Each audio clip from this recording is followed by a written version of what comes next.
Welcome to the Best of 2023 Flooring. I am Francisca Alonso, CEO and co-founder of AV Architects and Builders, and we've been in business in Northern Virginia for 23 years. Hi, I'm David Benson, president at Architessa, the region's largest woman-owned tile and stone company, and we've been in business for over 38 years, and we're here today in the DC showroom.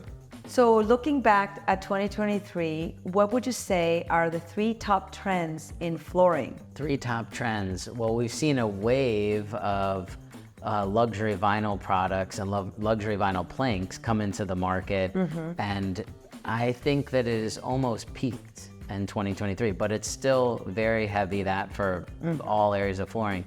Engineered wood has become way more diverse in the colors, the stains that you can get, the widths of the planks, the lengths of the planks. So those are the two biggest things that I've seen, and then continued of the porcelain floors in, mud rooms and some entryways and things like that. I heard you say like peaked. Is it because you think it's not going to be as popular in 2024?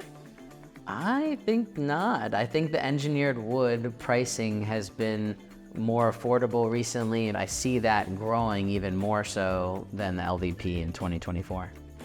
Interesting. So if you're looking at innovative materials, what groundbreaking trends have you seen regarding innovative products in flooring? It's the way you install the product. So Right. one of the things that I'm seeing new is floating floors in engineered wood that don't have a click and lock system, that will literally have tracks, and you just press it in and you can always remove or replace certain planks.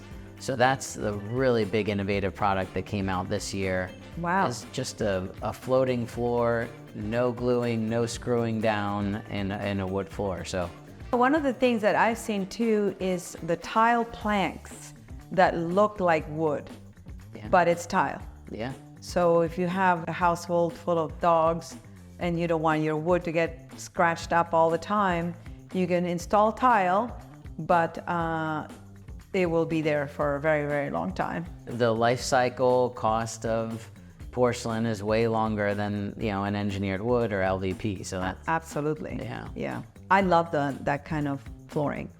So when discussing style versatility, how is flooring adapted to the needs of the buyers regarding lifestyle? each industry is adapted differently. So Right. LVP industry has gotten thicker wear layers and the graphic on the LVP to be more defined. Right.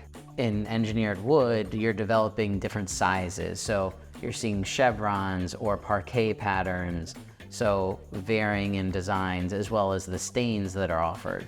In porcelain, you're able to get the world is wide open, the colors and textures. So they're working on different textures and undulation in the surface, so you can feel like it's like a raw brushed wood Right. in porcelain. So Right. between the different industries, it's neat to see to compare and contrast and see which one do I like more, which one's better used for this style. And carpet is out, right? I'd say carpet is out. So when it comes to durability, what would you say are some of the most durable flooring options that you guys sell? Yeah, honestly, porcelain leads the way. Whether you have dogs or kids, I have 3 kids, and they, run things or using their hoverboards or what have you, the pets with their claws scratching. Porcelain is going to lead the way because it won't be affected. Right. The next one is definitely LVP. You have a wear layer on most luxury vinyl tiles, and those are made to specifically stand up to scratching and staining. So, And liquids. and liquids too. You can just wipe it. So David, tell me a little bit about what would be your recommendations for someone that's on a budget and they're looking to install flooring in their home? Yeah. So thankfully, we have the gamut as far as affordability goes on flooring materials. So starting on the low end, you're looking at a luxury vinyl plank. So something that's lower cost, whether, usually under $4 a square foot, but then the installation cost is also lower because they tend to be easier to install and quicker. And then porcelain would be the next thing. You can get porcelains usually in 12 by 24s, great products for the floor, less grout lines. That's very cool. So what would be your advice for someone that has flooring products installed in their home? What would be some of your care tips for them? I would first say go to our website, care and maintenance at architessa.com. We have care and maintenance tips and suggestions for all product categories. So LVP, tile, ceramic. Yeah, it's a great resource to go there.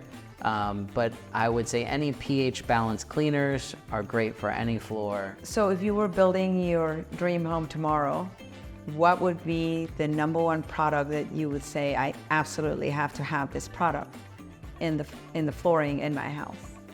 So obviously I'm a stone guy. I would honestly lean towards a limestone floor throughout the whole first floor. The beauty and natural movement within a limestone is amazing, and when you get it on the whole first floor, we can even do a pillowed finish so you get some texture in there as well. If I didn't have the budget for that, I would lend towards the engineered wood in more of a 8 or 9 inch wide plank. So having a wider plank opens up that space and just makes it look more open as well as sophisticated. If you'd like to learn more about flooring, whether it be LVP, tile, or wood, please visit architessa.com or email us at sales@architessa.com. Thank you very much. If you would like to get in touch with us, please reach out at 703-865-5065, or you can visit our website at www.avarchitectsbuild.com.